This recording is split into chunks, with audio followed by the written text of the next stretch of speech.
안녕하세요. 2월 3주차 OMS 진행하도록 하겠습니다. 이번 주 같은 경우에는 설 연기가 껴있어서 대회 이벤트 잠깐 설명해 드리고, 크게 설명해 드릴 부분은 없는데요. 지난주 리뷰를 좀 만기일 때문에 해 드리고, 이번 주 어떤 이벤트들이 있는지, 또 어떻게 매수 대응을 해야 될지, 매도 대응을 해야 될지 좀 설명을 간략하게 해 드릴게요. 길지 않습니다. 지난주 같은 경우에는 주 초반에는 이 만기라고 제가 항상 말씀을 드릴 텐데요. 2월 만기 같은 경우에는 옵션 만기입니다. 옵션만 만기가 되는 겁니다. 3월에 제가 이제 만기일 때 다시 말씀을 드리겠지만 3, 6, 9, 12의 만기일은 큰 만기라고 해서요. 만기 규모가 좀 다른데 지금은 작은 만기일, 옵션만 만기되는데요. 이 만기의 특징이 뭐냐면 옵션이라는 것이 이날 청산이 된 상가, 둘째 주 목요일날 청산이 된 상품이기 때문에 그날 변동성이 상당히 심합니다. 주 초반에는 1940선을 두고 등락을 상당히 많이 보였어요. 횡보를. 그런데 이 만기일에 가까워지면서 외국인과 기관의 포지션 싸움이 일어났습니다. 그래서 저희는 이 포지션 싸움이 하방으로 한번 주었다가 1920선, 많게는 1900선까지 하락을 했다가 다시 포지션을 잡으려고 했는데 만기일 당일날 오후부터 외국인이 움직였어요. 상방 포지션을 구축했던 것이 외국인인데요.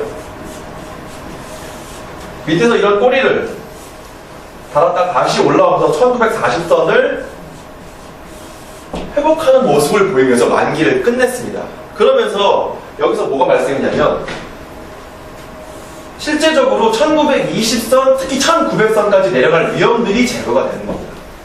왜 그러냐고 말씀드리냐면 옵션의 그 원리를 제가 다 말씀드렸기 때문에 그건 좀 어렵고요. 결과치를 말씀드린다고 하면 저희가 싸게 살려고 했던 부분들 1920선, 1900선 지난주에 계속 말씀드렸던 가격의 조정의 폭들은 줄어들고 기간의 조정의 기간만 늘어나게 된 겁니다.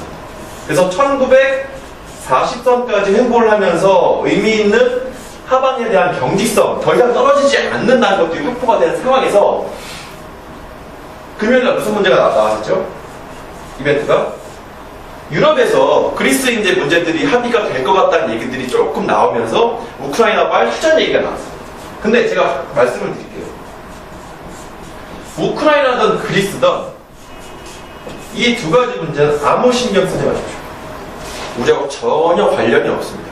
특히 한국 시장에서 이것들은 그냥 등락의 핑계거리입니다.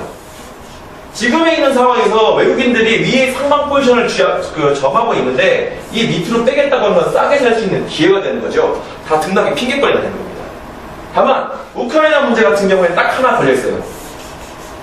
지금 우크라이나 사태 같은 경우는 러시아하고 서방 간의 힘겨루기거든요. 근데 이거의 중심에는 뭐가 있냐면 유가가 있습니다.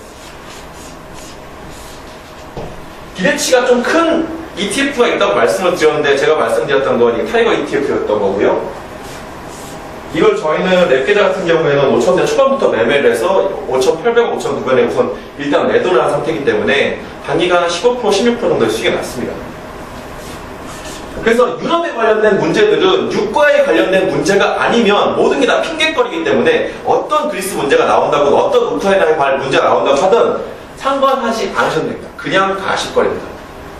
이렇게 보시면 되고요.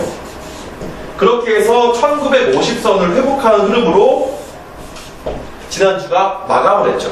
제가 이제 1950선이 왜 중요하다고 말씀드렸죠. 왜? 2011년부터 2015년까지 등락을 그 중심에서 2230에 1750까지의 중앙 가격이기 때문에 이걸 쉽게 깨지지 않는다는 거예요. 근데 지금 회복한 상태로 끝났죠? 그러면 제가 감히 말씀드릴 수 있는데 이번 주 같은 경우에는 관망이 될지 모르겠지만 중장기선인 2000선은 회복을 한다고 보십니다. 다만 내려서 올라가느냐 버티다가 올라가느냐 버티다 눌렸다 올라가느냐 아직 정해지지 않았어요. 하지만 상황입니다. 그렇기 때문에 자금들을 순차적으로 투입을 하면서 언제 어떻게 싸게 살 것이냐만 고려를 하시면 됩니다. 제가 이렇게 말씀을 드리고 있는 거고요. 지금 보면 이번 주에는 세 가지 굵직한 이슈가 있는데 이거에 대한 부분들은 많이 신경 안 써도 됩니다.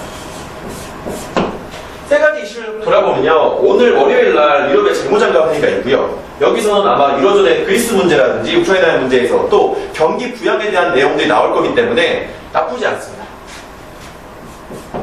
그리고 내일 있는 한국의 금융통화위원회 기준금리를 결정하게 되는 건데요. 금리는 2%대로 동결될 겁니다. 경기 상황이 한 번 더 나쁠 때는 1.75%까지 떨어지는데 이거는 우리나라 개국 이래 최하의 금리이기 때문에 제일 싼 금리가 되기 때문에 금리의 마지노선은 1.75%로 보시면 돼요. 그러면 제가 계속 말씀드리는 것처럼 금리가 계속 떨어지고 있기 때문에 채권 가격이 좋을 수밖에 없는데 그 채권 가격에 채권형 펀드의 수익률이 거의 극으로 치닫고 있다. 왜?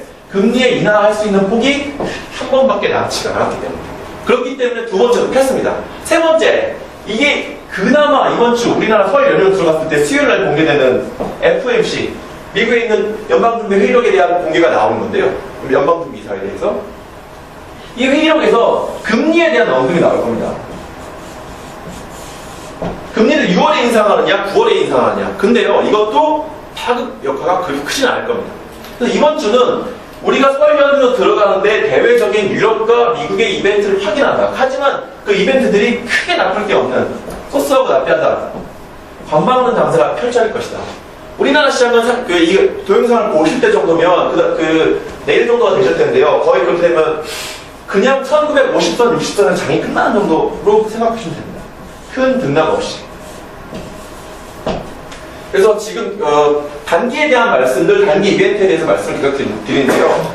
견액은 모두 그냥 관련된 펀드들은 유지를 하시고요. 국내 주식형, 해외 주식형, 그리고 해외 채권형, 국내 채권형도 지금에 있는 상태에서는 크게 변동이 없습니다. 설명드릴 것도 따로 없고요.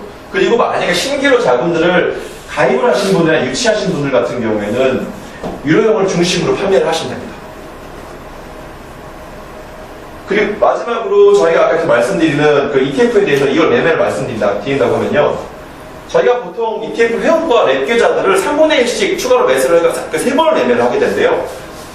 지난주까지 1950선을 등락을 보일 때 3분의 2, 2번의 매수가 들어왔습니다. 평균 단가는 그 매수 단가가 1,850원에서 900원 정도고요. 한 번 매수를 기다리고 있는데 전략을 간단하게 말씀드리자고 하면 바로 등락해서 못 올라간다는 전제를 깔고 1%에서 2% 수익 실현을 한 다음에 매수를 다시 할 계획입니다. 그 매수 타이밍은 실제 그 연동된 계좌들을 보시면 되고요. 지금은 설 연휴를 앞두고 크게 나쁘지 않은 장세에서 쉬어간다고 보시면 되는 거고요.